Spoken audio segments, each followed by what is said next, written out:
No, I was trying to get some folk on.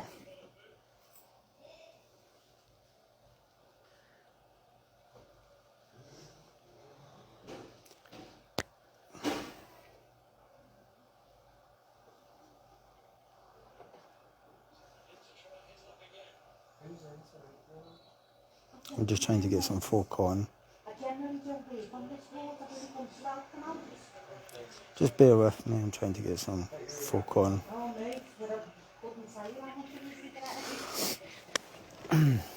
Right, Clive Richards. I'm just waiting to a couple of guys come on. Give me a thumbs up if you can hear. If you can. Good evening, guys. Everybody knows me, Fraser. I seen, quite sad tonight actually, by seeing the suicide at 61.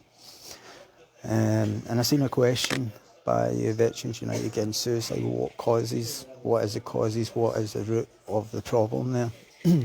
And everybody knows who follows me knows I highlight addictions to a massive part.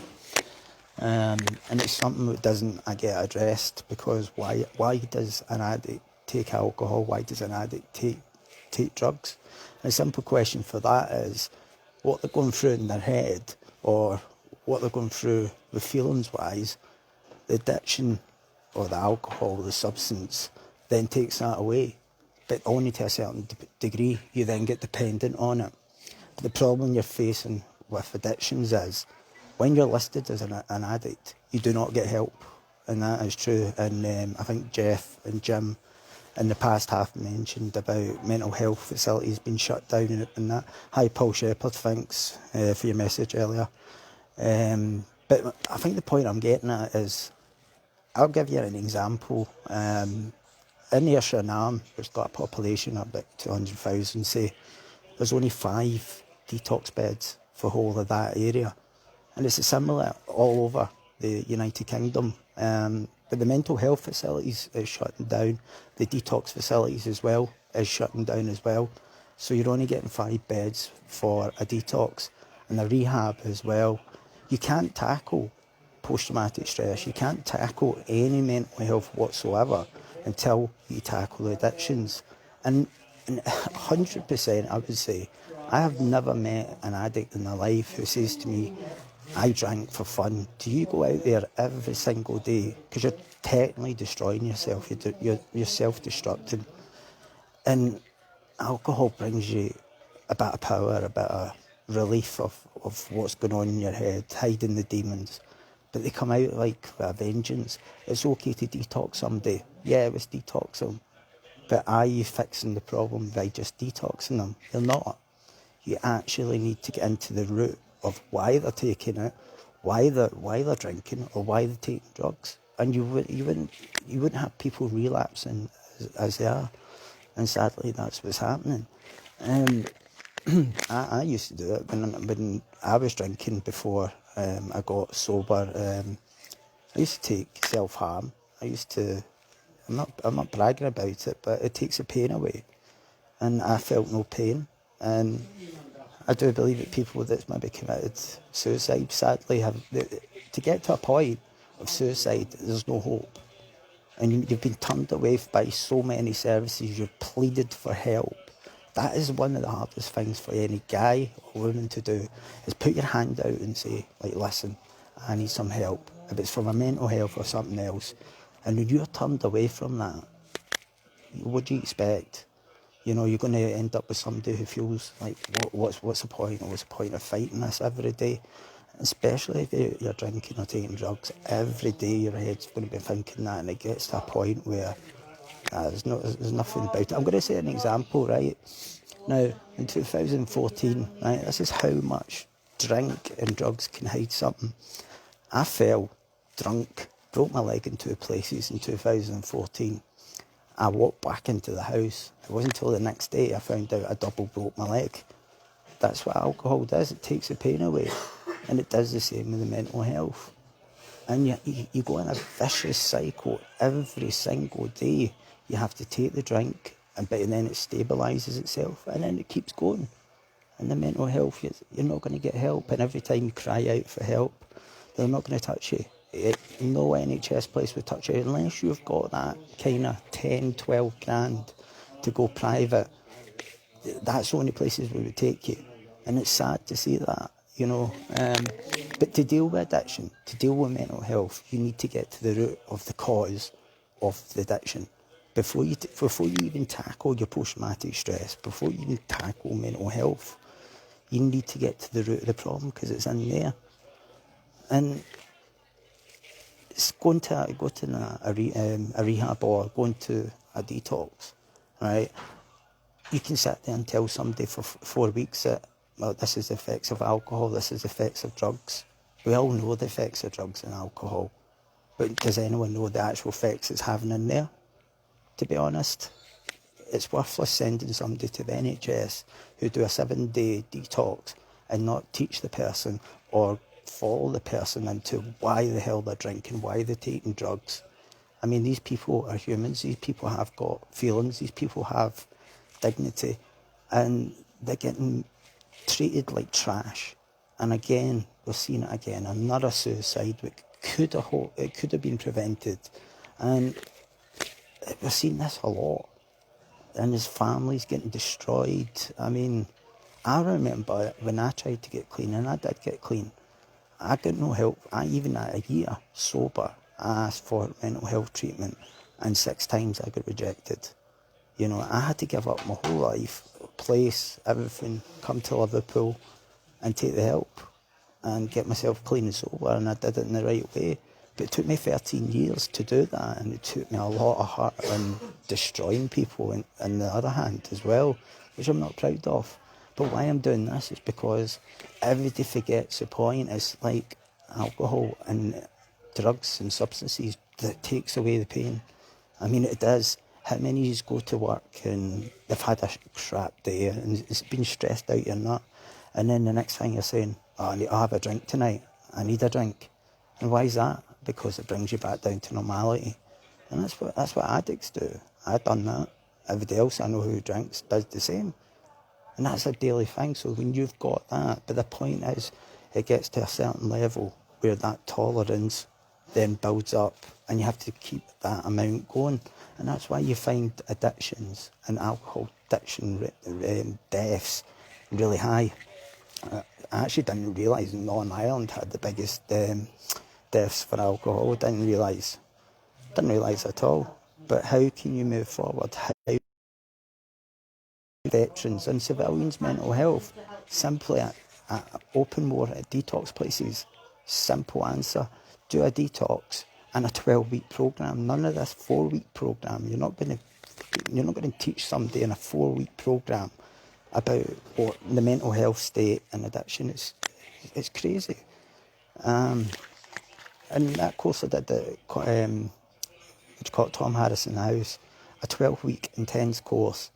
And it wasn't about what addiction done to you. It was about what was going on in your head, what led to the addiction, and why you kept doing it. You know, because if you don't learn the relapse prevention, and I remember giving this form to me, but it had about 50 triggers or potential triggers. And I thought there and then, I was sober, and I thought, I've got none of them here. But then I went back to my addiction head, and I thought, fuck, I ticked every single box. You've got to know your triggers. Everybody's got a trigger in life. Somebody going to work, having a fallout with a friend could trigger them to anger, to go and then have a drink and calm themselves down. We've all done it in life. Some of us do it even more. That's how I'm in a recovery. And I'm always going to be fighting this for the rest of my life. And we all need to stick together. The addiction side of the military family is massive. We know how much in the veterans community alcohol is high and drugs, and that we all leave with that same momentum. So expect when you've got mental health issues, what we're going to do, we're going to keep using alcohol and drugs to bring us back down. But it's going to end up, if somebody's really that desperate and feeling hopeless, the next thing they're going to do is kill themselves. I've fought like that loads of times. There's loads of people I know who's done the exact same thing. If you get shut the doors out and you're made to feel like that, then what else you got to do? Because I remember saying to my mum once, I'm like, I was in the hospital and I said, I want to get clean, but I want to sort my mind out as well. And they just turned me away. I'm like, okay, turn me away, but is that solving it? Really? I actually said, well, I might as well be dead. And I wonder how many other people have said that. I've had people come to me who struggle themselves, and I hear the same thing all the time. And Janet, every day we need to, we do, yeah, everybody fights every day, Janet. Certainly I do. It's not easy. I think people think when you get recovered, that's you cured. You're certainly not cured. You're in recovery for the rest of your life. But doing these 4-week courses, 4-week rehabs, ridiculous prices at 10 to 12 grand, where you're trying to get better, and these 4 weeks is never going to work. But all I can say is, people, if you see somebody struggling with addictions, get them help. Don't leave it too late. And do you know something? They've got an addiction, they've got an issue. It's an illness in the end of the day. What's the stigma about it? People cope with things in a different way. People go to a gym to go and cope. People go and do other things, sports, to go and cope. So we use drink or drugs, and then that makes us the bad ones. But it is sad, I have to admit. Like, there's nothing out there for rehabs or, other than Tom Harrison House for veterans, there's nothing proper, stable. Because you're going to find that people coming out of the forces are going to be using alcohol, drugs all the time. As simple as. And until you tackle the addiction, you're not going to tackle anything else. And that's the sad thing about it. And we keep harping on about the mental health services. Why are we not harping on about detox centres or things like that? The minute we get a detox centre and rehabilitation, that's the start of your problem solving. You start with addiction, you start why the root causes, what just gets to the fact of why they're doing it. And I know guys who have been on the course I've done who bring out a lot of stuff. A 4-week course does not work. 12 weeks, even longer, I've heard 20 weeks. And people do come out and understand it more, and they're tackling their mental health. I mean, I'm grateful now I get mental health treatment, which I would never have got in Scotland. I would probably be dead by now. Like, they just turned me away. So I made the decision, go to England, go to Liverpool, go to Tom Harrison House, and sort my life out. And I'm seeing all these suicides happening. You feel, and I have heard some stories that people have been turned away. Obviously, I don't know 100%. I have seen that. Janet, that doesn't surprise me at all. The waiting list, I know of some of the places is a year, just for an assessment alone. But I do hope, it's 2011, oh God. Yeah, I could just keep reaching out, Janet, that's all I could say. It's not easy, especially when you're asking for the help. That's the worst part, you're asking, and you feel like you're getting let down. And the only thing you can do is keep in contact with people who are in recovery. People, like, if you go to AA, go to CA, don't knock it off. I did, I knocked off AA and that, and I'm now doing, I've only got 3 steps to do of my 12 steps, and I heard about all the God stuff and that, and I wasn't keen on it. But in a way, I learned the 12 steps, and I do get it now.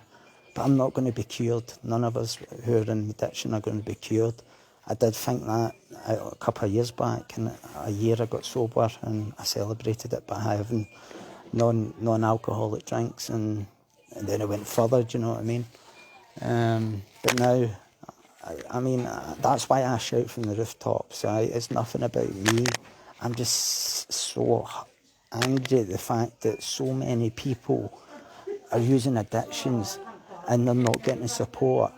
I mean, one place in the United Kingdom, many of you don't know about it, Tom Harrison House, is the only place that takes veterans in the whole United Kingdom, and a 12-week programme. Don't turn anyone away. And they go to the root of the cause. No other rehab does that. I've been in a few rehabs, I've never seen anything like it. In a 4-week course, right, so I take alcohol, what's it going to do to me? I already know. I know what it's going to do to me. But why am I doing that? Why do I have that same behavioural pattern all the time? I don't know why, but I do now because I've done the course, the tennis course. But some people don't have that chance, and that's what it's just in the civilian community as well. So we need to kind of push, and like Veterans United Against Suicide, where do we start? Start off at a rehab centre. You start off a 7-day detox, including a programme which is structured into why the causes of it, why they're doing it. You know, that's the start of it. You get to the start and then get into the PTSD mental health side with it. But anyway, I've had my rant. Right? As you see, I'm still in hospital. I hope everyone is well. I look like I'll be sticking here for a couple more days, but I'm going to look forward to the future, you know. I've got to stay positive, even though I'm stuck in here, and that's the effects of alcohol. You know, it's my fault. We're all addicts, you know. We don't care about anything, but now I do. Cheers, Jana, it's much appreciated. I had to reach out, and I got the support, and I've got the trust back from many people that I could have lost. I did actually lose. You know, I'm not proud of my past, but I'm moving forward from it. I've done my counselling course for addictions, passed my level 4 last week, and I want to like use my experience to help other people. You know, it's not about the ego part, because I don't want to see people in addictions where I'm right now, and that's through addictions. And I did a video earlier on, so I'm not going to harp on about that, but it does have an effect on your mental and your physical. Let's not forget that. Everybody thinks it's just mental, but your physical health as well, and the people around you. You know, there's people you will love around you, and you don't give a fuck about them, to be honest. Like when you're drinking, and that's a frame of mind. And the worst thing about it is you want to stop drinking, or you want to stop taking drugs. You've got it in the heart to do it. Your body's telling you different. The body's that tolerant to the alcohol. It's wanting more alcohol. You know, I'm a recovering addict, and I'm always going to be a recovering addict. When I was in an alcoholic stage, I didn't care about anything. I cared about where my next drink was coming from. Yes, it was blocking my demons, but my demons were coming back with vengeance the next morning. And it's so horrible. And people who maybe on this now, I know a couple have messaged me, have said that they're going through the exact same. It's going through like how would you put it? It's a routine every day. Everybody has that routine. So my routine was I'd wake up at 8 o'clock in the morning. In Scotland, the licences is 10 till 10. You would clock watch till 10 o'clock in the morning. And the only time I would have any effort to go out was at 10 o'clock in the morning to go and actually go and get a case of 20 cans of Tennent's, you know. It's sick feeling about it now, you know. But I share this with you because, like, I know there's people out there, and I know people have been privately contacting me, like, how did I get here? And saying, how can I get in your shoes? The only way you can change it, I can't change it for you, none of your family can, is yourself. That's the only person that can change it, with support. One thing I learned was what acquaintances, who did you have around you? I always hanged about with the wrong folk, I always got into trouble. I needed to get rid of that, you know, I had to get rid of that. Environment I was in, I was like, isolation's a big one, isolation, and especially with COVID, everybody's worried about the COVID coming up. I can guarantee you that now from the last one, there's going to be a lot more addictions from the last lockdown, and I really hope there's not going to be another one, because this is going to affect people, especially with people with mental health issues.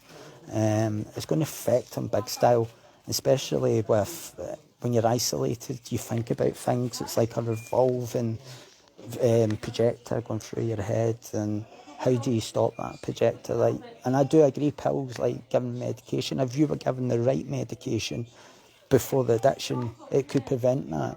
But if you're not, and you're not getting the treatment, and you've not been given the help, you're going to turn to addictions, because it's the only thing you think is going to help you. Because the first time I took that drink, that anxiety went. That anxiety, the fear, everything I had, Yeah, Alan, I will get in touch with you about that. But everything I had, it was all gone. But it was gone for that, 10 hours or 12 hours, drinking. But I woke up the next morning and I needed it again. I was tolerant to it. I didn't know it was coming.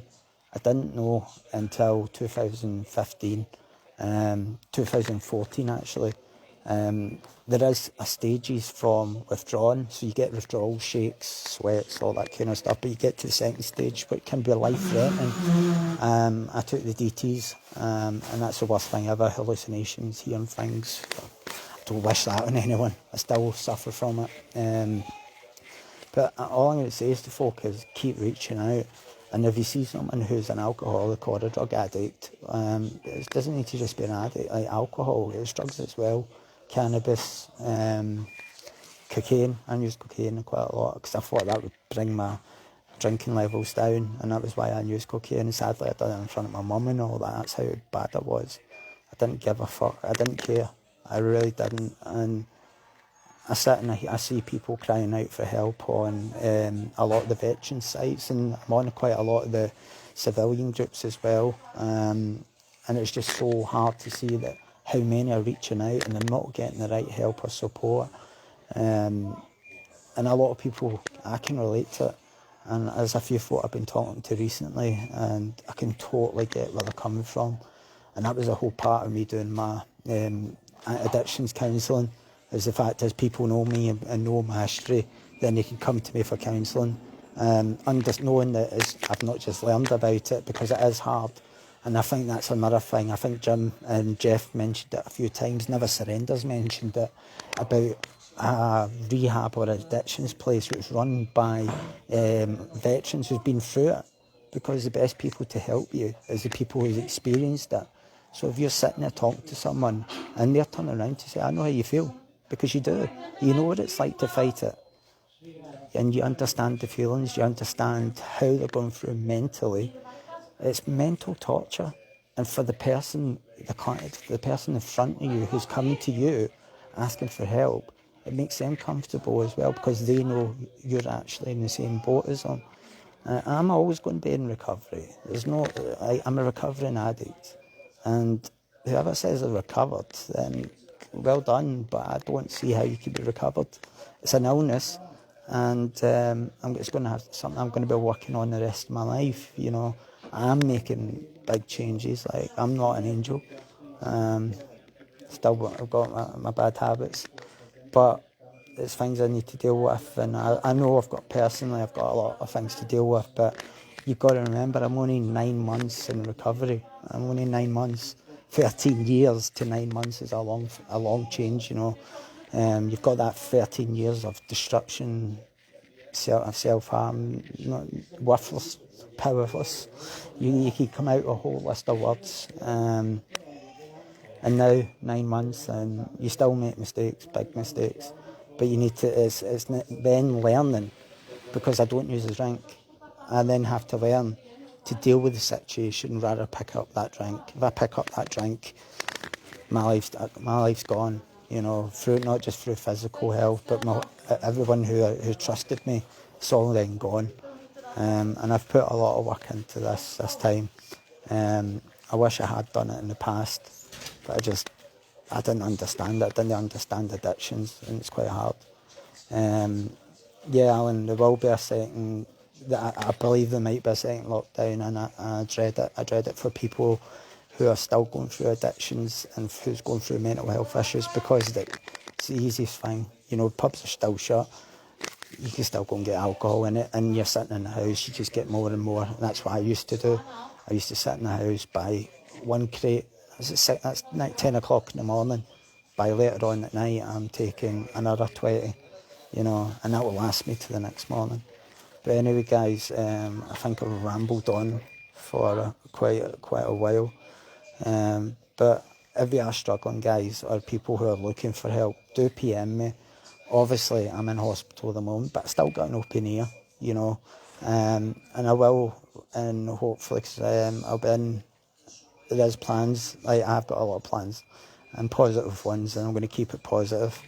And I will be doing one counselling from the end of or I think about October I start, and I will start up like getting people referred into places. But I'm going to tell you now, it's to get clean, to get sober, and to get clean from drugs. It's not an overnight process. You need to want it. You need to put all the effort in, and I can't do it for you. And you're another person whoever helping you. Janet, I hope everything. If you want to chat with me, just PM me. Alan, if you need any support, PM me. But everyone, keep safe. And if you know anyone who is struggling, do help them out. Don't think they're a waste of space. Everybody deserves a second chance in life. We all do. Even you make mistakes, people make mistakes, but if they're asking for help, we should focus on giving them my help. I'm certainly never going to be looking for money for it. I'm doing it from the heart, and I'm genuine, because I don't want to see somebody lying here where I am. You know, I've got this for the rest of my life. Not just recovery, but chronic pancreatitis, which is going to kill me at some point if I don't look after it. And I don't want to see any use for that. And it's something I don't wish on anyone. But thanks for listening. And I hope some folk got some benefit out of that. But we all need to tackle and stick together. All this bitching and that needs to stop. We need to come together as one. Not one person's better than another, because I don't believe in that. Everybody has their own experiences, whatever it is, addictions, mental health, or other things. But please come forward if you're needing support, or leave a message, and I will get back to you. Obviously, because I'm in the hospital and that, I haven't got my stuff here, but I will talk to you, and I will have be a ear to listen to. Because sometimes it helps just by talking. And I've had many guys who came on absolutely in a bad way, and after an hour they're laughing and joking, you know, and that's the way it should be. But everyone, thanks for listening, and people are struggling out there. There's a couple of people saying they're waiting for a waiting list. Keep in contact, PM me if you need to, and don't stop, don't give up. That's all I'll say. Don't give up. Keep fighting.